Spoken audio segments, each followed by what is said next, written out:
ဥပမာတစ်ခုအနေနဲ့ညီကို2ယောက်ရှိရဆိုပါစို့2ယောက်လုံးကြီးပြင်းလာတဲ့မိသားစုနဲ့အတူတူပဲတနေ့စားတာလည်းအတူတူပဲလေ့ကျင့်ခန်းလုပ်တာလည်းအတူတူပဲဆိုပေမဲ့အကိုဖြစ်သူဟာကြက်သားတွေပူကြီးတာညံ့တယ်အစီကျတာလည်းညံ့တယ်ညီဖြစ်သူကြတော့ရက်လက်ကအဲ့လိုမထွက်လာဘူးနှီးတယ်တိတ်မတိတာဘူးပေါ့နော်အဲ့ဒါဘာကြောင့်လို့ထင်ပါလဲအဖြေကတော့ genetic ကြောင့်ပါမိသားစုတစ်ခုတည်းကညီအကိုဆိုရင်တော့မှ DNA မတူတဲ့အတွက် genetic လည်းမတူနိုင်ပါဘူးဒါအထူးဆန်းမဟုတ်ဘဲနဲ့လူတိုင်းကြုံမှုကြမှာပါ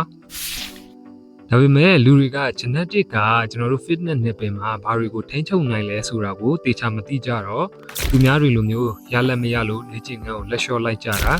ကိုအပြစ်တင်တာတွေငါများတစ်ခုခုမှားနေလားဆိုတဲ့တန်တရားတွေဝင်စေတာဖြစ်ပါတယ်ဒီဗီဒီယိုမှာတော့ genetic ကဘာတွေကိုထိန်းချုပ်နိုင်ပြီးတော့ဘာတွေကိုမထိန်းချုပ်နိုင်လဲဆိုတာကိုပြောပြပေးပါမယ် genetic ကအဓိကအပိုင်း၄ပိုင်းပေါ်ကိုထိန်းချုပ်နိုင်ပါတယ်နံပါတ်1ကတော့အစီဖြန့်ဝေသို့လောင်ခြင်း fat distribution ပေါ့နော်အစီကိုခန္ဓာကိုယ်ရဲ့ဘယ်နေရာမှာတိမ့်မယ်ဘယ်နေရာမှာတော့အစီမရှိစေနဲ့ဆိုတာမျိုးကိုကျွန်တော်တို့ထိန်းချုပ်လို့မရပါဘူးတချို့ကဘိုက်မှာအများဆုံးအစီကိုတိမ့်တယ်တချို့ကတော့ပေါင်တချို့ကပါ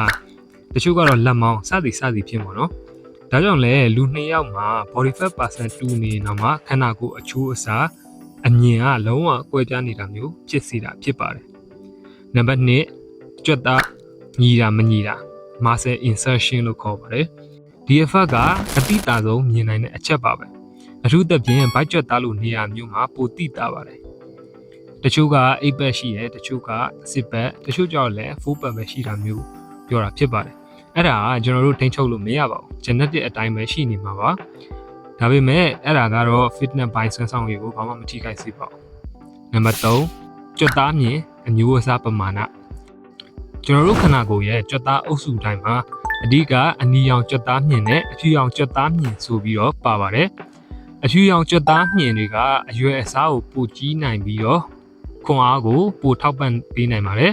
အနီရောင်ကြွက်သားမြင်ကတော့တက်လုံပိုင်းနဲ့အချိန်အကြာကြီးအလုံးလုံးနိုင်အောင်စွမ်းရည်ထောက်ပံ့ပေးနိုင်ပါတယ် genetic ကအကြွက်သား2မျိုးရဲ့ percent ကိုထိန်းချုပ်နိုင်ပါတယ်ဥပမာပြောရလို့ရှိရင်ဆူရမာရသွန်အပြေးသမားတွေကမွေးကလေးကအနီရောင်ကြွက်သားမြင်တက်လုံထောက်ပံ့ပေးတဲ့ကြွက်သားမြင်ပေါ့နော်အဲ့ကြွက်သားမြင်80ကနေ80ရာခိုင်နှုန်းလောက်နဲ့ခန္ဓာကိုယ်ဖွဲ့စည်းထားတာဖြစ်ပါတယ်အဲ့ပမာဏကိုတိတိတတ်တာပြောင်းလဲသွားအောင်လေ့ကျင့်လို့မရပါဘူးပါလာတဲ့ percent အတိုင်းကိုပဲပြောင်းလဲအောင်လေ့ကျင့်လို့ရပါတယ်နံပါတ်4ကတော့ VO2 mass trainability အဲ့ဒါဘာကိုပြောရလဲဆိုလို့ရှိရင်ပြင်းထန်တဲ့လေ့ကျင့်ခန်းတွေလုပ်ချိန်မှာနှလုံးနဲ့အဆုပ်ကနေပြီးတော့အများဆုံး maximum ထောက်ပံ့ပေးနိုင်တဲ့အောက်ဆီဂျင်ပမာဏကိုပြောတာဖြစ်ပါတယ်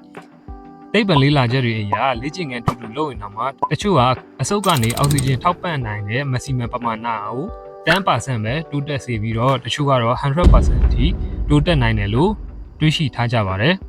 ဒီအရာကလည်းကျွန်တော်တို့ထိန်းချုပ်လို့မရရဲ့ genetic ရဲ့လုပ်ပိုင်ခွင့်တစ်ခုပါကျွန်တော်တို့ထိန်းချုပ်နိုင်တဲ့အရာတွေကတော့ကိုဘလောက်ဆေးအားထက်သန်ပြီးတော့ဆွဲရှိတာကိုဘလောက်စီးစနစ်ကြကြလေ့ကျင့်နိုင်လဲဆိုတာ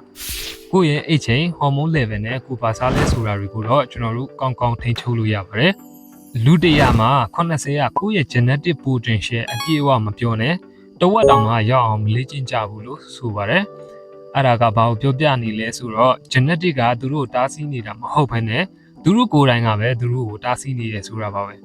genetic ကရေကန်ဆိုလို့ရှိရင်အဲ့ရေကန်ကိုအပြည့်ဖြည့်မဖြည့်ကကျွန်တော်တို့ရဲ့အလေးကျင့်နဲ့ဆိုင်ပါတယ်အဲ့တော့အစကပြောခဲ့တဲ့ညီကိုနှစ်ယောက်ပြန်ကြည့်မယ်ဆိုလို့ရှိရင်ရလက်နှီးတဲ့ညီဖြစ်သူကဇွဲရှိနဲ့3နှစ်လောက်လေ့ကျင့်မယ်ဆိုလို့ရှိရင် genetic ကောင်းပြီးကြွက်သားကြီးမြန်ပြီမဲ့6လနဲ့နားလိုက်တဲ့သူ့အကူကိုအပုံကြီးတာသွားမှာဖြစ်ပါတယ်ဒါအမှန်တရားပါအဲ့တော့ရလက်တွေနှီးနေလဲကိုယ့်ကိုဘာစင်ဂျီမှမပြေးပဲနဲ့ဆက်ကြိုးစားမယ်ဆိုရင်တော့ဒီကြပေါက်ရလက်ထွက်လာမှာပဲဖြစ်ပါတယ်ကိုယ့်ရဲ့ limit ကိုအပြည့်ဖြည့်ဖို့ကကိုယ်နဲ့ပဲဆိုင်ပါတယ်ဒီနေ့ဗီဒီယိုလေးကတော့ဒီလောက်ပါပဲကျွန်တော်တို့ FGFN channel လေးကနေပြီးတော့နေ့စဉ် fitness နဲ့ပတ်သက်တဲ့သတင်းအချက်အလက်နဲ့အယူအဆမှားတွေကိုသိပ္ပံနည်းကျရှင်းလင်းဖော်ပြပေးသွားမှာဖြစ်တဲ့အတွက်ကျွန်တော်တို့ရဲ့ channel လေးကို subscribe လုပ်ထားပြီးတော့တခြားသိချင်တာများကိုလည်း comment မှာဝင်ရောက်မေးမြန်းသွားလို့ရပါတယ်အဆုံးထိကြည့်ပေးတာကျေးဇူးတင်ပါတယ်